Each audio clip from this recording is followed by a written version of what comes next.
میں سر نفی میں ہلا کر بولا، میں جانتا ہوں آپ مجھے پسند کرتی ہیں۔ آپ کی پسند کون سی ہے اس بات کا مجھے اندازہ نہیں ہے۔ آپ دوستی کرنا چاہتی ہیں یا مجھے اپنا جیون ساتھی بنانا چاہتی ہیں، یہ اللہ جانتا ہے، لیکن آپ کے سٹیٹس میں اور میرے سٹیٹس میں زمین آسمان کا فرق ہے۔ رمشا بی بی، خدا کے لیے میری زندگی کو مشکل نہیں کریں۔ آپ اور میں دو الگ لوگ ہیں، ہماری زندگیاں بہت مختلف ہیں۔ پلیز آپ مجھے پریشان نہیں کیا کریں، میں تنگ ہو رہا ہوں۔ میری بات سن کر اس نے کوئی جواب نہیں دیا تھا، بس خاموشی سے سر پکڑی بیٹھی رہی تھی۔ ٹھیک 15 منٹ بعد کمرے کا دروازہ کھلا تھا اور رمشا بی بی کے والد صاحب سکندر صاحب داخل ہوئے تھے۔ انہیں دیکھتے ہی میں اپنی جگہ سے کھڑا ہو گیا تھا۔ وہ مجھے دیکھتے ہوئے بولے، کیا بات ہے، تم نے مجھے کیوں بلایا ہے؟ آخر ایسا کیا ہے تمہارے پاس ہمارا قیمتی جو تم مجھے دینا چاہتے ہو؟ ان کی بات سن کر میں بولا، آپ کے والد صاحب گورنمنٹ آفیسر تھے۔ انہوں نے سر ہاں میں ہلایا تھا اور مجھے دیکھتے ہوئے بولے، کیا یہ پوچھنے کے لیے تم نے مجھے یہاں بلایا تھا؟ یہ بات تم رمشا سے بھی پوچھ سکتے تھے۔ جبکہ میں سر نفی میں ہلا کر بولا، ارے نہیں سر، معاملہ کچھ اور ہے۔ دراصل آج میں آپ کے گھر آیا تھا، آپ کی بیٹی نے مجھے کتاب دی تھی، میں ردی والا ہوں، آپ کو اس بات کا تو علم ہوگا۔ انہوں نے سر ہاں میں ہلایا۔ میں مزید بولا، دراصل جب میں گھر پہنچا اور میں نے کتابیں دیکھنا شروع کی، اس کتاب میں مجھے ایک لفافہ ملا تھا، اور جب میں نے اس لفافے کو کھول کر دیکھا، اس میں گورنمنٹ بانڈ تھا، یعنی آپ کے والد کا ہی کوئی بانڈ ہوگا جو انہوں نے کسی کتاب میں رکھا تھا۔ وہ میں آپ کو واپس لوٹانے کے لیے آیا ہوں۔ میں نے گوگل کیا ہے، یہ تقریباً کروڑوں میں پیسہ ہے۔ میری بات سن کر وہ اپنی جگہ پر بالکل سن رہ گئے تھے۔ میں نے وہ بانڈ ان کی طرف بڑھا دیا تھا اور سر جھکا کر بولا، پہلے میرا ارادہ اس کو کھانے کا تھا، لیکن یہ کسی اور کی امانت تھی۔ میں اس طرح اس پر حق نہیں جتا سکتا تھا اور نہ ہی گناہ کما سکتا تھا۔ یہ امانت مجھے آپ لوگوں تک پہنچانی تھی، وہ میں نے کر دی ہے۔ اب مجھے اجازت دیجیے۔ میری بات سن کر انہوں نے کوئی جواب نہیں دیا تھا، بس اس بانڈ کو کھول کر دیکھنا شروع ہو گئے تھے۔ چند لمحے بعد وہ مجھے دیکھتے ہوئے بولے، تمہیں پتہ ہے اس وقت مجھے پیسوں کی کتنی ضرورت تھی؟ لوگوں کے سامنے بھیک مانگنے جیسی حالت ہو چکی تھی۔ مجھے یقین نہیں آ رہا بابا نے یہ بانڈ ایسی فارغ کتاب میں رکھا تھا جس کی طرف ہمارا دھیان بھی نہیں جا سکتا تھا۔ میں نے تلاش کرنے کی بہت کوشش کی تھی، مجھے اس بارے میں علم ہے، میں لائبریری کی ہر کتاب کو ہی تقریباً چھان چکا ہوں، لیکن پھر بھی مجھے یہ نہیں ملا، اور تم نے ایک دفعہ میں ہی تلاش کر لیا۔ میں تمہارا ہمیشہ شکر گزار رہوں گا۔ یہ کہتے ہی انہوں نے میرے آگے ہاتھ جوڑ دیے تھے، جبکہ میں ان کا ہاتھ تھام کر بولا، بس سر، میرے لیے دعا کریے گا، اور کبھی میرے لائق کوئی کام ہو تو ضرور مجھے یاد کریے گا۔ مجھے ایک اچھی نوکری کی ضرورت ہے، آپ کو اگر ایک اچھی نوکری میرے لیے مل جائے تو مجھے ضرور بتانا۔ زیادہ تعلیم نہیں ہے، لیکن دماغ بہت تیز چلتا ہے، باقی آپ خود سمجھدار ہیں۔ اب مجھے اجازت دیں۔ وہ بولے، ارے ایسے کیسے؟ تم بنا کھانا کھائے جا سکتے ہو؟ تم نے ہمارا اتنا بڑا کام کیا ہے، میں تمہیں کھانا کھلائے بغیر نہیں جانے دوں گا۔ تم جیسے ایماندار لوگوں کی ہی مجھے ضرورت ہے۔ میں تمہیں نوکری پر بھی رکھوں گا، لیکن فی الحال میرے اپنے مسائل حل ہو جائیں۔ یہ کہہ کر انہوں نے مجھے بیٹھنے کا اشارہ دیا تھا، مگر میں بنا کچھ بھی کہے خدا حافظ بول کر ان کے گھر سے نکل آیا تھا۔ مجھے معلوم تھا یہ بڑے لوگ اپنا کام کروا کر اگلے کو بھول جاتے ہیں، لیکن میں جانتا ہی نہیں تھا کہ قسمت مجھے کیسا وقت دکھانے والی ہے۔ 2 دن خاموشی سے بیت گئے تھے۔ امی نے مجھ سے اس درمیان کئی سوالات کیے تھے، لیکن میں نے کسی کا بھی جواب نہیں دیا تھا۔ میں امی کو سچائی بتا کر ان کی دل آزاری نہیں کرنا چاہتا تھا۔ ان کا بہت بڑا خواب تھا ایک امیر عورت بننے کا، لیکن میں کیا کر سکتا تھا؟ میں خود بے بس تھا۔ مجھے اس درمیان رمشا بی بی خوب یاد آئی تھی۔ میں نے کس طرح ان کے منہ پر ان کی نفی کی تھی، ان کے جذبات کو پیروں تلے کچل دیا تھا، لیکن میں اپنا اور ان کا سٹیٹس جانتا ہوں، اسی لیے میں انہیں ایسا کوئی دلاسا نہیں دینا چاہتا تھا جو آگے جا کر ہمیں نقصان دے۔ 1 ہفتہ مزید بیت گیا تھا۔ آج معمول ہی کا دن تھا۔ میرا ارادہ آج گلی گلی گھوم کر ردی جمع کرنے کا تھا۔ ابھی میں کمرے میں ہی بیٹھا ہوا تھا جب میرے گھر کے دروازے پر دستک ہوئی تھی۔ دروازہ اماں نے کھولا تھا، میں بھی اب باہر آ گیا تھا۔ دروازہ کھولا، سامنے کوئی اور نہیں، رمشا بی بی، ان کے بابا، والد صاحب اور ان کی والدہ کھڑی ہوئی تھی۔ میں حیران ہو گیا تھا، اتنے رئیس لوگ میرے گھر کیسے آ گئے؟ امی بھی حیرت سے میری شکل دیکھ رہی تھی۔ میں فوراً آگے بڑھا تھا۔ سکندر صاحب نے مجھ سے ہاتھ ملایا تھا اور بولے، تم تو ایسے غائب ہوئے، پلٹ کر ہم سے خیر خبر بھی نہیں لی۔ تمہیں پتہ ہے کتنی مشکل سے تمہارے گھر کا ایڈریس پوچھتے پوچھتے میں یہاں پر آیا ہوں، اب اندر بھی نہیں بلاؤ گے کیا؟ میں فوراً بولا، ارے نہیں نہیں صاحب، آئیں، آپ کا اپنا گھر ہے، آپ مجھے بتا دیتے، میں خود آپ کو گھر کا ایڈریس دے دیتا، آپ کو اتنی تکلیف کا سامنا نہیں کرنا پڑتا۔ جبکہ وہ اندر کی طرف بڑھتے ہوئے بولے، اب رشتہ داری کرنی ہے تو تکلیف کیسی؟ کوئی بات نہیں، ہو جاتا ہے، آؤ بیٹھو، مجھے تم سے ضروری بات کرنی ہے۔ یہ کہتے ہی انہوں نے مجھے سامنے چارپائی پر بیٹھنے کا اشارہ کیا تھا۔ میں تھوڑا حیران ہوا تھا مگر خاموشی سے بیٹھ گیا تھا۔ امی بھی مجھے ہی حیرت بھری نظروں سے دیکھ رہی تھی۔ میں نے رمشا کو دیکھا، وہ بالکل چپ تھی۔ چند لمحے بعد سکندر صاحب مجھے دیکھتے ہوئے بولے، تمہیں معلوم ہے تمہاری وجہ سے آج میں کتنی بڑی اذیت سے باہر آیا ہوں؟ تمہیں پتہ ہے اگر تم بر وقت وہ بانڈز مجھے واپس نہیں کرتے، میں آج تمہارے سامنے یوں زندہ سلامت نہیں بیٹھا ہوتا۔ میرا حال بہت برا تھا، قرضہ مجھ پر اتنا ہو چکا تھا کہ میں نے مرنے کا فیصلہ لے لیا تھا، لیکن اب میں ہر فکر سے آزاد ہو چکا ہوں، سب کا قرضہ اتار دیا ہے، اپنے کاروبار کو دوبارہ سٹیبل کر لیا ہے، اور اب میں نے طے کیا ہے اپنی بیٹی کی شادی کر دوں گا۔ میں نے سر ہاں میں ہلایا تھا اور انہیں دیکھتے ہوئے بولا، اللہ آپ کی سوچ کو مبارک کرے، اور بہت بہت مبارک ہو، آپ کی پریشانیاں حل ہو گئیں۔ میری ذات سے جو ہو سکتا تھا میں نے وہ کیا ہے، اس میں کوئی بڑی بات نہیں ہے، وہ آپ کی چیز تھی، آپ تک پہنچانا میرا فرض تھا، وہ میں نے ادا کر لیا ہے، اس کا اجر مجھے میرا اللہ دے گا۔ وہ بولے، تمہیں اب اس کا اجر ملے گا، تم نے مجھ سے بولا تھا تمہیں نوکری کرنی ہے، کوئی ایسی نوکری جو تمہارے لیے فائدہ مند ہو اور اچھی ہو، تمہارا دماغ بہت چلتا ہے، تو میرے کاروبار کے بارے میں تھوڑا بہت جانتے ہی ہوں گے۔ میں کنسٹرکشن کا کام کرتا ہوں اور مجھے ایک ایسے انسان کی ضرورت ہے جو محنت کش ہو اور لوگوں کو ڈیل کرنا جانتا ہو۔ تمہارا ردی کا کام ہے، تم لوگوں کو ڈیل اچھے طریقے سے کر لیتے ہو، بس اب تمہیں وہاں پر اپنی سکلز اور بہتر بنانی ہے۔ میں تم پر اپنا وقت دوں گا اور اس کے علاوہ میں تمہیں اپنی بیٹی کا رشتہ بھی دینا چاہتا ہوں، تمہیں ایک گھر دینا چاہتا ہوں، ایک گاڑی دینا چاہتا ہوں، تمہاری زندگی کو پورے طریقے سے تبدیل کرنا چاہتا ہوں۔ ان کی بات سن کر میں نے حیرت سے ان کے چہرے کو دیکھا تھا اور سر نفی میں ہلا کر بولا، نہیں سر، میں آپ کا یہ احسان نہیں لے سکتا، اگر آپ مجھے نوکری دے رہے ہیں میں آپ کا ہمیشہ شکر گزار رہوں گا۔ رمشا بیبی پڑھی لکھی لڑکی ہے اور میرے پاس صرف 5 جماعت تک کی تعلیم ہے، میں ان کا ہم سفر کیسے بن سکتا ہوں؟ میں کوئی خیالات کی دنیا میں جینے والا انسان نہیں تھا، میں حقیقت پسند تھا اور حقیقت کو ہی قبول کرنا جانتا تھا۔ وہ مجھے دیکھتے ہوئے بولے، ہاں میں سمجھ سکتا ہوں، لیکن جب میں تمہیں سامنے سے اپنی بیٹی کا رشتہ دے رہا ہوں تو اس میں قباحت کیا ہے؟ تم اسے خوش رکھو گے؟ جو انسان اتنی غربت ہونے کے باوجود اتنا ایماندار ہو سکتا ہے وہ میری بیٹی کے ساتھ کبھی کچھ برا نہیں کرے گا۔ میں نے ہمیشہ سے سوچا تھا اپنی بیٹی کی شادی کسی بڑے بزنس مین سے کروں گا اور پھر ان کے ساتھ مل کر کاروبار کروں گا، لیکن مجھے اب سمجھ آیا ہے ہر چیز کاروبار نہیں ہوتی، کچھ چیزیں ایمانداری بھی ہوتی ہیں۔ میری بیٹی تمہیں پسند کرتی ہے اور مجھے اندازہ ہے تمہیں بھی میری بیٹی پسند آ جائے گی، اب بولو، میرے ساتھ کام کرو۔ میں کچھ دیر خاموش رہا تھا اور پھر میں نے اپنی ماں کی طرف دیکھا تھا، ان کے چہرے کی رنگت ہی بدل گئی تھی، خوشی کے مارے ان کی آنکھیں نم ہو رہی تھیں۔ میں چاہ کر بھی انکار نہیں کر پایا تھا اور میں نے ہاں بول دی تھی۔ مجھے لگا تھا یہ سب وقتی ہوگا، لیکن ایسا نہیں تھا۔ اگلے دن ہی وہ مجھے اپنے ساتھ سائٹ پر لے کر گئے تھے اور چھوٹی چھوٹی چیزیں سمجھانے لگے تھے۔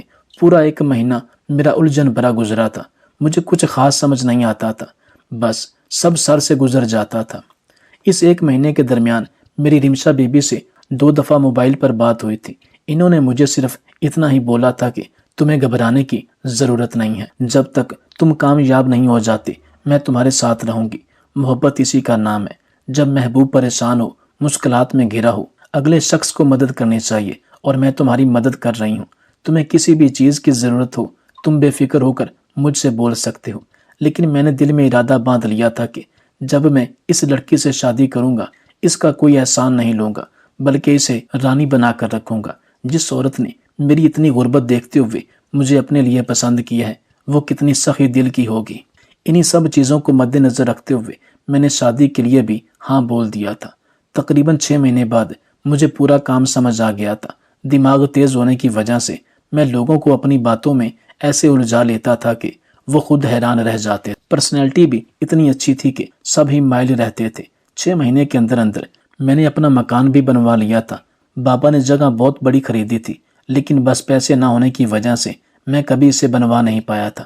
تقریباً 1.5 سال بعد میں نے رمشا سے شادی کی تھی۔ آج وہ میری دلہن بن کر میرے گھر آ گئی ہے۔ میری زندگی بدل چکی ہے۔ کاروبار ہے، گاڑی ہے، گھر ہے، بیوی ہے۔ ماں کے پاس وہ تمام خوشیاں ہیں جس کی وہ ہمیشہ سے خواب دیکھتی آئی تھی۔ یہ سب رمشا کے نصیب سے ملا ہے اور میری ایمانداری کی وجہ سے۔ اگر میں ایمانداری کے ساتھ نہیں چلتا، اس دن ان کی امانت ان کو واپس نہیں پہنچاتا، شاید آج میرے پاس کچھ بھی نہیں ہوتا، نہ یہ سکون ہوتا اور نہ ہی یہ سب خوشیاں۔ شاید پیسہ ہوتا، یہ گھر، کاروبار ہوتا، لیکن دل کو وہ تسلی نہیں ملتی جو اب ملتی ہے۔ میں تمام سننے والوں کو یہی پیغام دینا چاہوں گا، پیسہ دیکھ کر اپنی نیت کبھی تبدیل نہیں ہونے دیں۔ خود پر بھروسہ رکھیں، آپ سب کر سکتے ہیں۔